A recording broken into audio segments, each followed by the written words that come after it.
ప్రత్యేకించి తెలంగాణ నుంచి మీరు మనస్ఫూర్తిగా ఇక్కడికి వచ్చినందుకు నా హృదయపూర్వక ధన్యవాదాలు. తెలంగాణకి ఆంధ్ర ప్రాంత ప్రేమను తీసుకెళ్ళండి.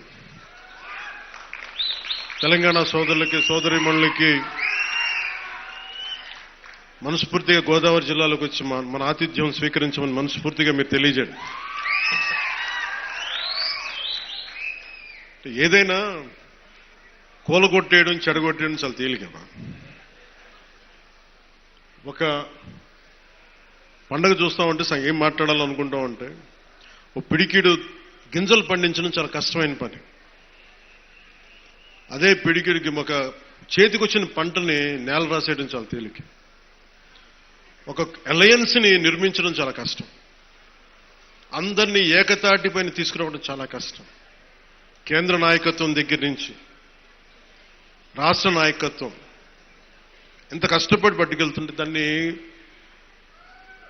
చెడగొట్టడం చాలా తేలిక, చాలా తేలిక. సంక్రాంతి మనం చెప్తుంది ఏంటంటే ఒక చేతికి ఒక కష్టపడి సంవత్సరం ఒక 6 నెలలు కష్టపడి 4 నెలలు కష్టపడి పంట చేతికి వస్తే ఆనందం తాలూకు నిదర్శనమే సంక్రాంతి పండగ.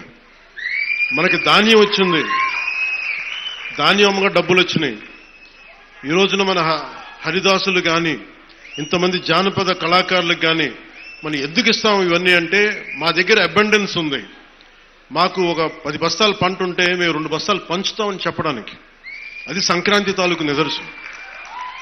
అంటే అలాగా మీరు ఇందాక మంత్రివర్యులు నారాయణ గారు చెప్తా ఉన్నారు, ఇంకా ప్రపంచంలో ఏ నియోజకవర్గం ఇంకెక్కడా రాదు అండ్ ఏది జరుగు ఇక్కడ కొబ్బరాకు పడ్డా కానీ పిఠాపురంలో చాలా దారుణం జరిగిపోయింది. ఒక తాటాకు అక్కడ ఉన్న తాటాకు ఊడి పడిపోతే అమ్మా చాలా దారుణం జరిగింది. మరి గత ప్రభుత్వ నాయకులు